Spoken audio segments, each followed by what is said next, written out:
ऋषिकेशो वासुदेवः प्रद्युम्नो अमितविक्रमः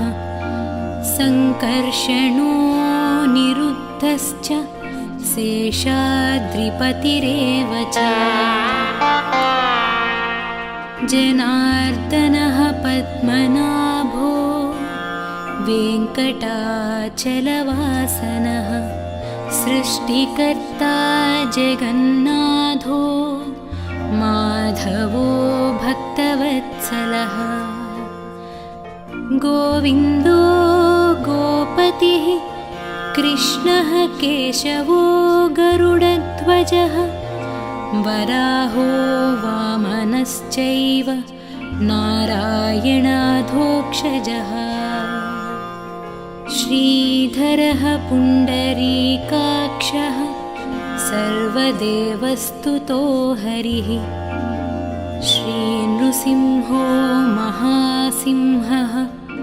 सूत्राकारः पुरातनः रमानाथो महीभर्ता भूधरः पुरुषोत्तमः चोळपुत्रप्रियः शान्तो ब्रह्मादीनां वरप्रदः श्रीनिधिः सर्वभूतानां भयत्कृद्भयनाशनः श्रीरामो रामभद्रश्च भवबन्धैकमोचकः भूतावासो गिरिवासः श्रीनिवासः श्रियः पतिः अच्युतानन्तगोविन्दो विष्णुर्वेङ्कटनायकः सर्वदेवैकशरणं सर्वदेवैकदैवतं समस्तदेवकवचं सर्वदेवशिखामणिः इतीदं कीर्तितं यस्य विष्णोरमिततेजसः त्रिकाले यः पठेन्नित्यं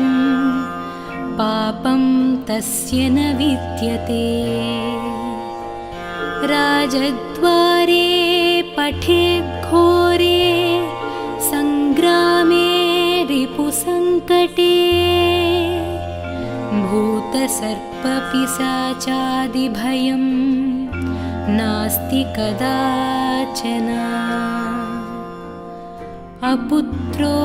लभते पुत्रान्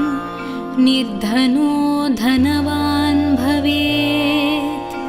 रोगार्तो मुच्यते रोगात् बद्धो मुच्येत बन्धनात् यद्यदिष्टतमं लोके तत्तत् प्राप्नोत्यसंशयः ऐश्वर्यं राजसम्मानं भुक्तिमुक्तिफलप्रदम् विष्णोर्लोकैकसोपानं सर्वदुःखैकनाशनं सर्वैश्वर्यप्रदं नॄणां सर्वमङ्गलकारकम् मायावि परमानन्दं त्यक्त्वा वैकुण्ठमुत्तमम् स्वामी पुष्करिणीतीरे रमया सह मोदते कल्याणाद्भुतगात्राय कामितार्थप्रदायिने श्रीमद्वेङ्कटनाथाय श्रीनिवासाय मङ्गलम् इति श्रीब्रह्माण्डपुराणे ब्रह्मनारदसंवादे वेङ्कटगिरिमहात्म्ये श्रीवेङ्कटेश अष्टकं सम्पूर्णम्।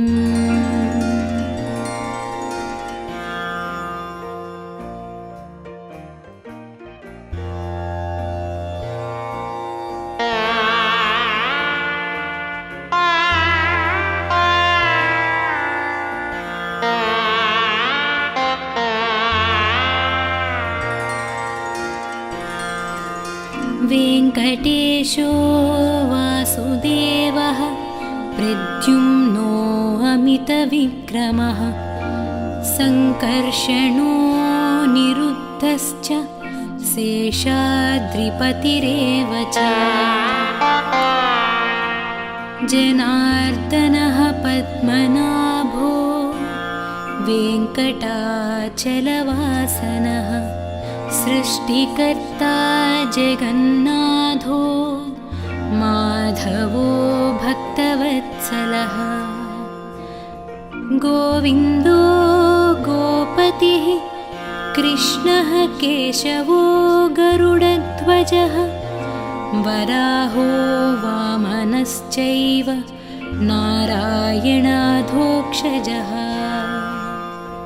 श्रीधरः पुण्डरीकाक्षः सर्वदेवस्तुतो हरिः श्रीनृसिंहो महासिंहः सूत्राकारः पुरातनः रमानाथो महीभर्ता भूधरः पुरुषोत्तमः चोळपुत्रप्रियः शान्तो ब्रह्मादीनां वरप्रदः श्रीनिधिः सर्वभूतानां भयत्कृद्भयनाशनः श्रीरामो रामभद्रश्च भवबन्धैकमोचकः भूतावासो गिरिवासः श्रीनिवासः श्रियः पतिः अच्युतानन्तगोविन्दो विष्णुर्वेङ्कटनायकः सर्वदेवैकशरणं सर्वदेवैकदैवतं समस्तदेवकवचं सर्वदेवशिखामणिः इतीदं कीर्तितं यस्य विष्णोरमिततेजसः त्रिकाले यः पठेन्नित्यं पापं तस्य न विद्यते राजद्वारे पठेद्घोरे सङ्ग्रामे रिपुसङ्कटे भूतसर्पपिशाचादिभयं नास्ति कदाचन अपुत्रो लभते पुत्रान् निर्धनो धनवान् भवेत् रोगार्तो मुच्यते रोगात् बद्धो मुच्येत बन्धनात् यद्यदिष्टतमं लोके तत्तत् प्राप्नोत्यसंशयः ऐश्वर्यं राजसम्मानं भुक्तिमुक्तिफलप्रदम् विष्णोर्लोकैकसोपानं सर्वदुःखैकनाशनं सर्वैश्वर्यप्रदं नॄणां सर्वमङ्गलकारकम् मायावि परमानन्दं त्यक्त्वा वैकुण्ठमुत्तमम् स्वामी पुष्करिणीतीरे रमया सह मोदते कल्याणाद्भुतगात्राय कामितार्थप्रदायिने श्रीमद्वेङ्कटनाथाय श्रीनिवासाय मङ्गलम् इति श्रीब्रह्माण्डपुराणे ब्रह्मनारदसंवादे वेङ्कटगिरिमहात्म्ये श्रीवेङ्कटेश अष्टकं सम्पूर्णम्।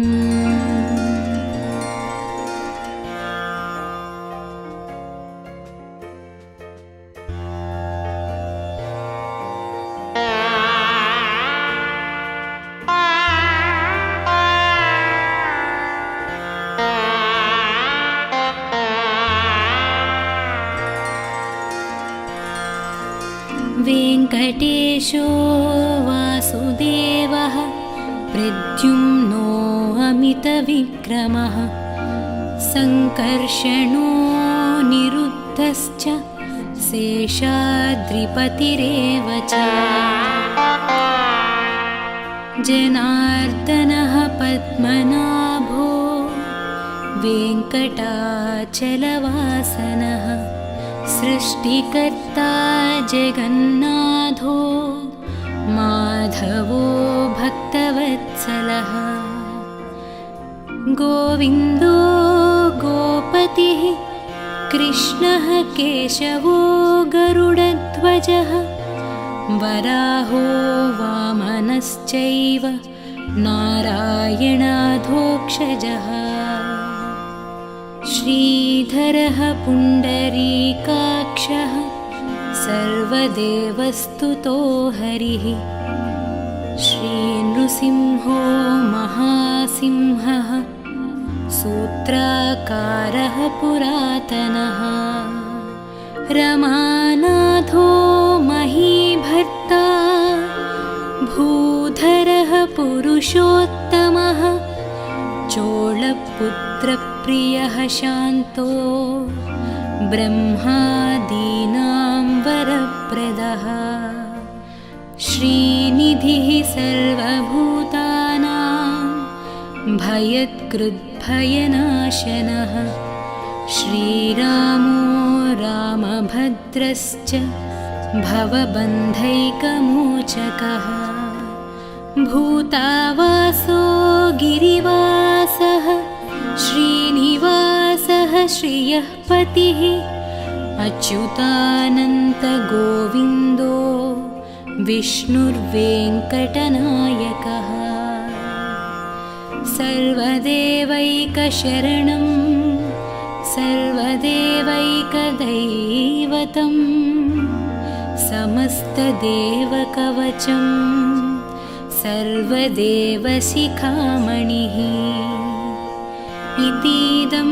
कीर्तितं यस्य विष्णोरमिततेजसः त्रिकाले यः पठेन्नित्यं पापं तस्य न विद्यते राजद्वारे पठेद्घोरे सङ्ग्रामे रिपुसङ्कटे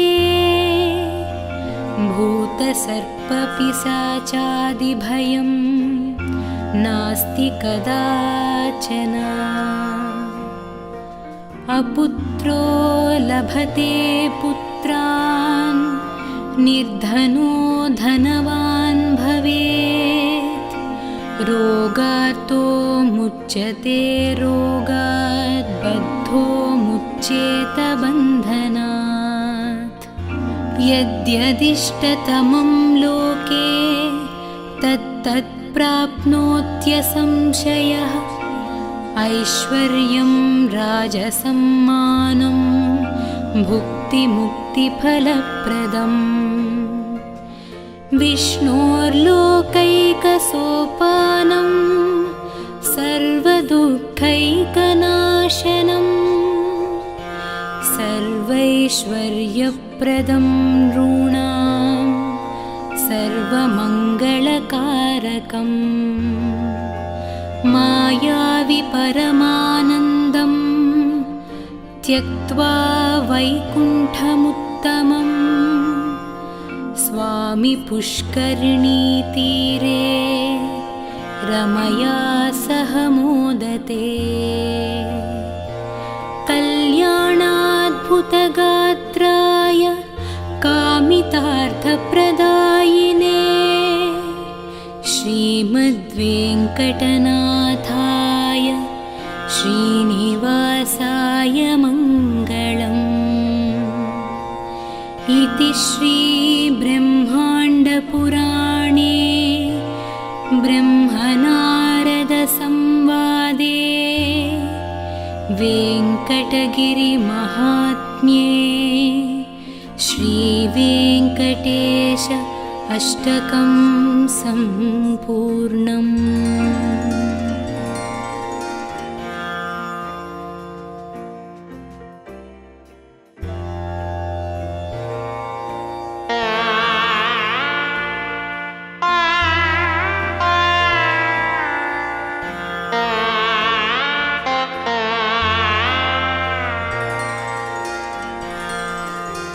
वेङ्कटेशो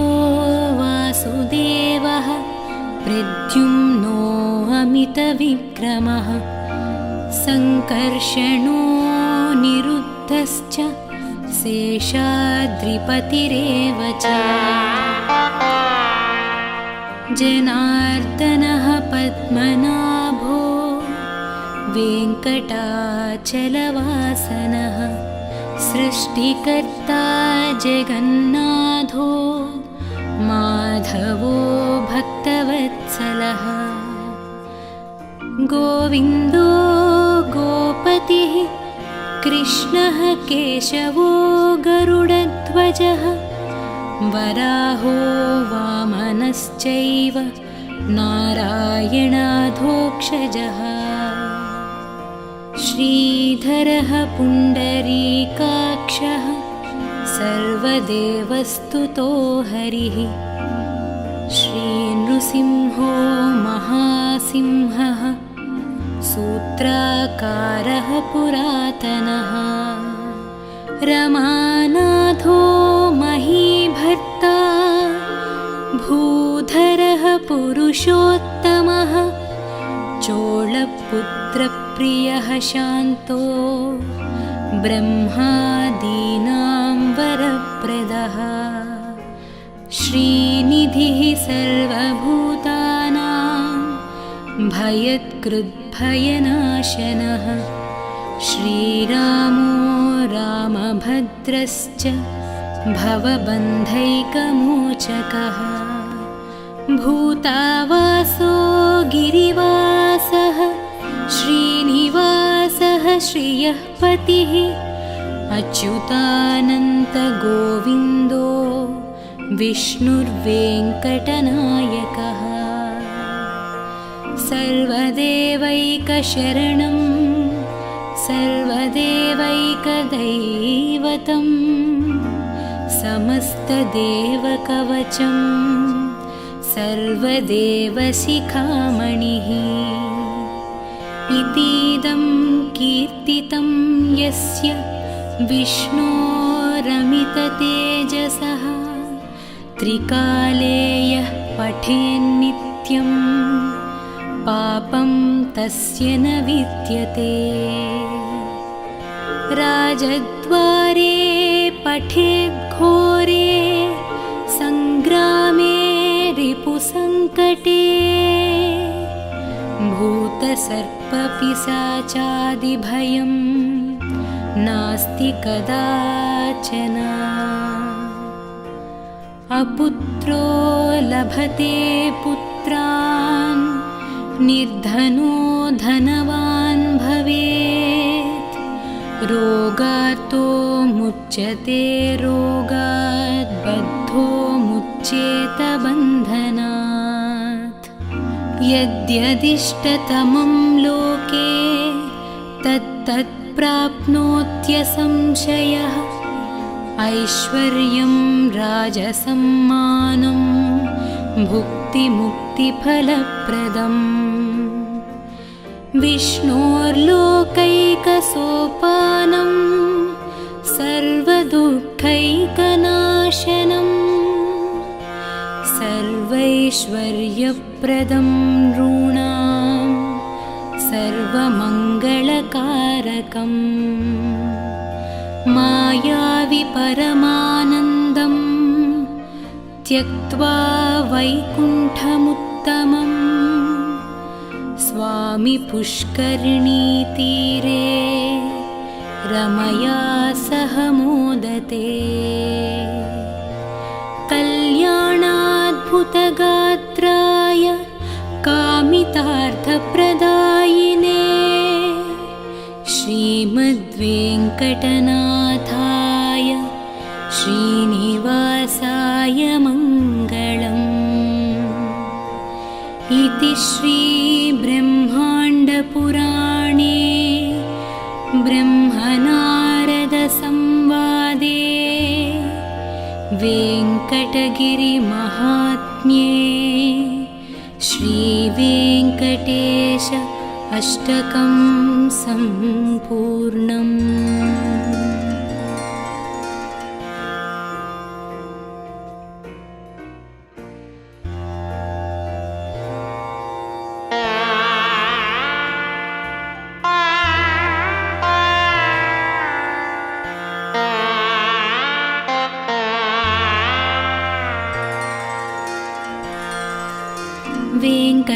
वेङ्कटेशो वासुदेवः प्रद्युम्नो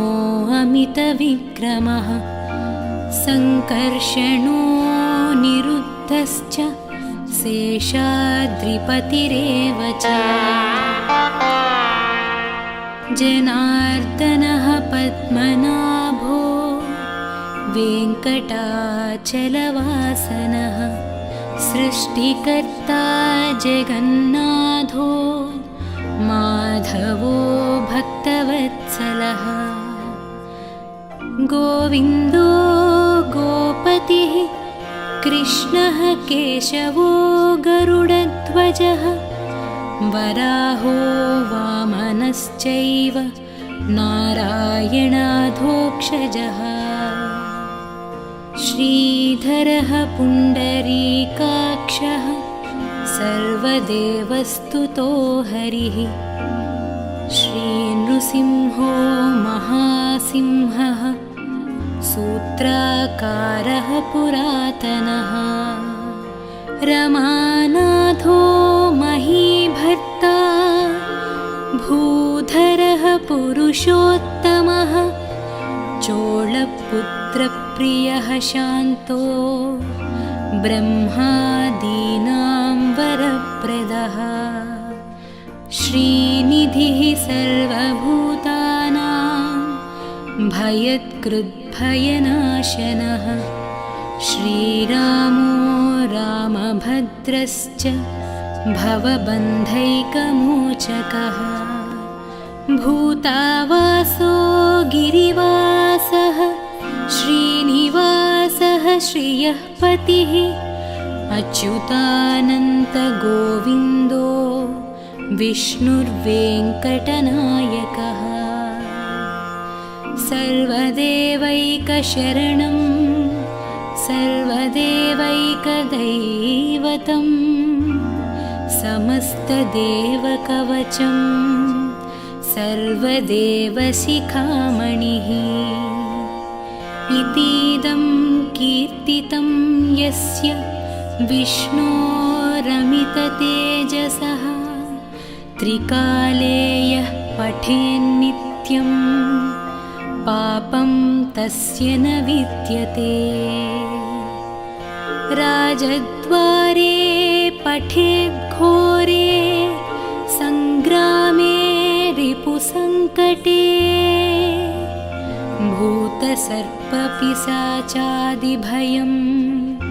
नास्ति कदाचन अपुत्रो लभते पुत्रान् निर्धनो धनवान् भवेत् रोगार्तो मुच्यते रोगात् बद्धो मुच्येत बन्धनात् यद्यदिष्टतमं लोके तत्तत् प्राप्नोत्यसंशयः ऐश्वर्यं राजसम्मानं भुक्तिमुक्तिफलप्रदम् विष्णोर्लोकैकसोपानं सर्वदुःखैकनाशनं सर्वैश्वर्यप्रदं नॄणां सर्वमङ्गलकारकम् मायावि परमानन्दं त्यक्त्वा वैकुण्ठमुत्तमं स्वामि पुष्करिणीतीरे रमया सह मोदते कल्याणाद्भुतगात्राय कामितार्थप्रदायिने श्रीमद्वेङ्कटनाथाय श्रीनिवासाय मङ्गलम् इति श्रीब्रह्माण्डपुराणे ब्रह्मनारदसंवादे वेङ्कटगिरिमहात्म्ये श्रीवेङ्कटेश अष्टकं सम्पूर्णम्।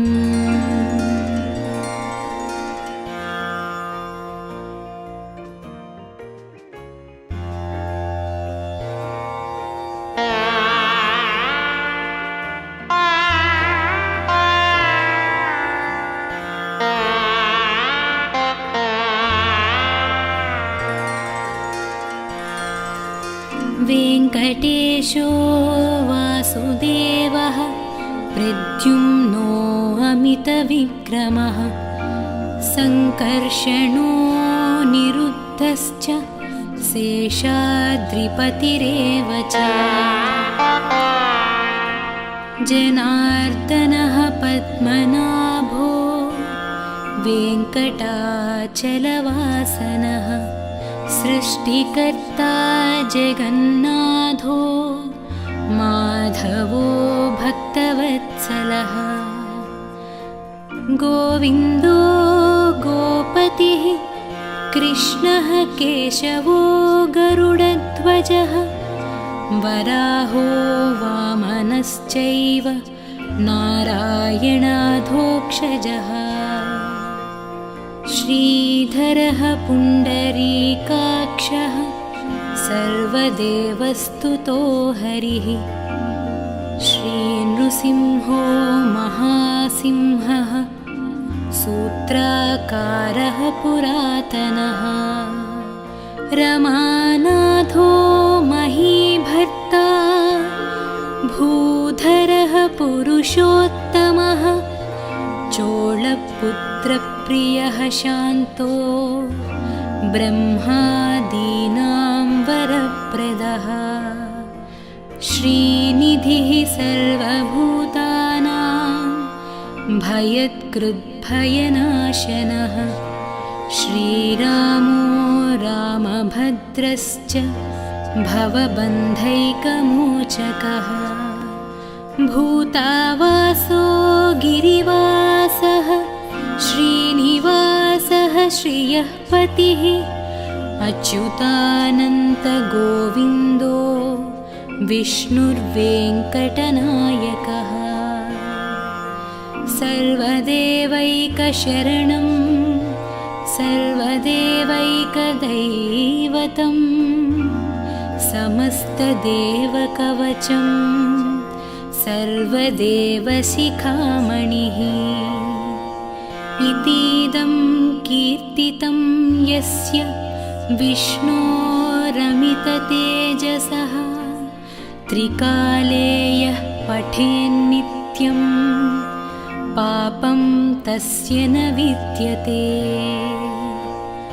राजद्वारे पठेद्घोरे सङ्ग्रामे रिपुसङ्कटे भूतसर्पपिशाचादिभयं नास्ति कदाचन अपुत्रो लभते पुत्रान् निर्धनो धनवान् भवेत् रोगार्तो मुच्यते रोगात् बद्धो मुच्येत बन्धनात् यद्यदिष्टतमं लोके तत्तत् प्राप्नोत्यसंशयः ऐश्वर्यं राजसम्मानं भुक्तिमुक्तिफलप्रदम् विष्णोर्लोकैकसोपानं सर्वदुःखैकनाशनं सर्वैश्वर्यप्रदं नॄणां सर्वमङ्गलकारकम् मायावि परमानन्दं त्यक्त्वा वैकुण्ठमुत्तमम् स्वामी पुष्करिणीतीरे रमया सह मोदते कल्याणाद्भुतगात्राय कामितार्थप्रदायिने श्रीमद्वेङ्कटनाथाय श्रीनिवासाय मङ्गलम् इति श्रीब्रह्माण्डपुराणे ब्रह्मनारदसंवादे वेङ्कटगिरिमहात्म्ये श्रीवेङ्कटेश अष्टकं सम्पूर्णम्।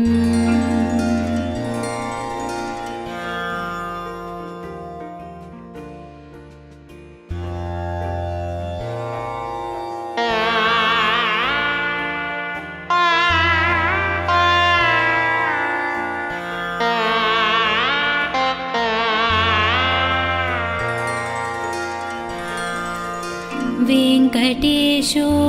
वासुदेवः प्रद्युम्नो अमितविक्रमः सङ्कर्षणो निरुद्धश्च शेषाद्रिपतिरेव च जनार्दनः पद्मनाभो वेङ्कटाचलवासनः सृष्टिकर्ता जगन्नाथो माधवो भक्तवत्सलः गोविन्दो गोपतिः कृष्णः केशवो गरुडध्वजः वराहो वामनश्चैव नारायणाधोक्षजः श्रीधरः पुण्डरीकाक्षः सर्वदेवस्तुतो हरिः श्रीनृसिंहो महासिंहः सूत्राकारः पुरातनः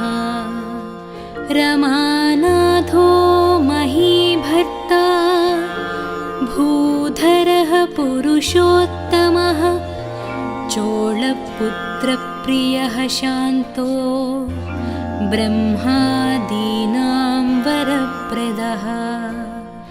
श्रीनिधिः सर्वभूतानां भयत्कृद्भयनाशनः श्रीरामो रामभद्रश्च भवबन्धैकमोचकः भूतावासो गिरिवासः श्रीनिवासः श्रियः पतिः अच्युतानन्तगोविन्दो विष्णुर्वेङ्कटनायकः सर्वदेवैकशरणं सर्वदेवैकदैवतं समस्तदेवकवचं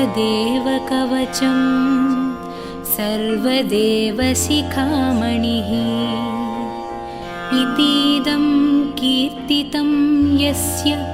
विष्णोरमिततेजसः त्रिकाले यः पठेन्नित्यं पापं तस्य न विद्यते राजद्वारे पठेद्घोरे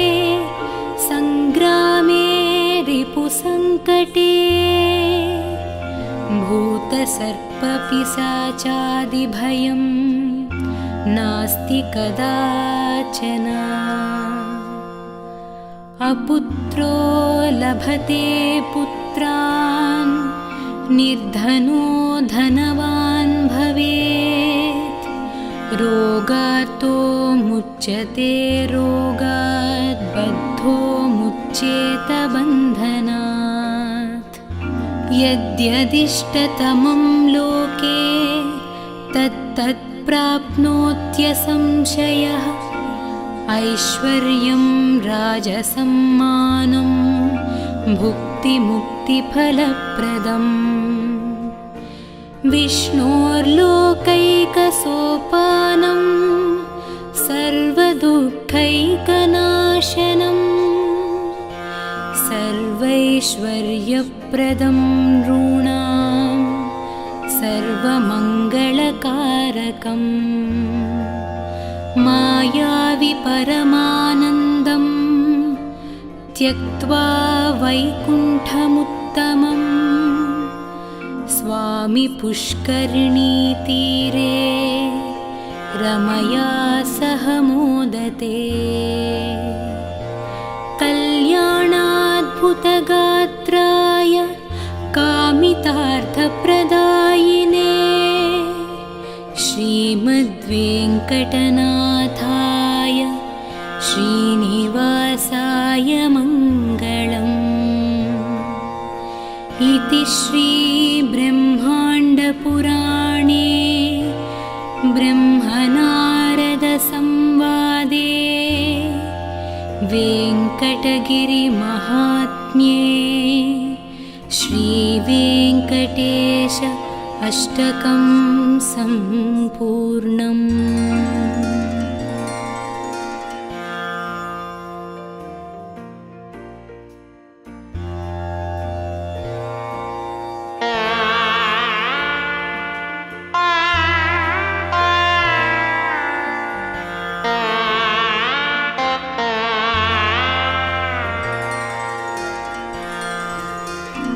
वेङ्कटेशो वासुदेवः प्रद्युम्नो अमितविक्रमः सङ्कर्षणो निरुद्धश्च शेषाद्रिपतिरेव च जनार्दनः पद्मनाभो वेङ्कटाचलवासनः सृष्टिकर्ता जगन्नाथो माधवो भक्तवत्सलः गोविन्दो गोपतिः कृष्णः केशवो गरुडध्वजः वराहो वामनश्चैव नारायणाधोक्षजः श्रीधरः पुण्डरीकाक्षः सर्वदेवस्तुतो हरिः श्रीनृसिंहो महासिंहः सूत्राकारः पुरातनः रमानाथो महीभर्ता भूधरः पुरुषोत्तमः चोळपुत्रप्रियः शान्तो ब्रह्मादीनां वरप्रदः श्रीनिधिः सर्वभूतानां भयत्कृद्भयनाशनः श्रीरामो रामभद्रश्च भवबन्धैकमोचकः भूतावासो गिरिवासः श्रीनिवासः श्रियः पतिः अच्युतानन्तगोविन्दो विष्णुर्वेङ्कटनायकः सर्वदेवैकशरणं सर्वदेवैकदैवतं समस्तदेवकवचं सर्वदेवशिखामणिः इतीदं कीर्तितं यस्य विष्णोरमिततेजसः त्रिकाले यः पठेन्नित्यं पापं तस्य न विद्यते राजद्वारे पठेद्घोरे सङ्ग्रामे रिपुसङ्कटे भूतसर्पपिशाचादिभयम्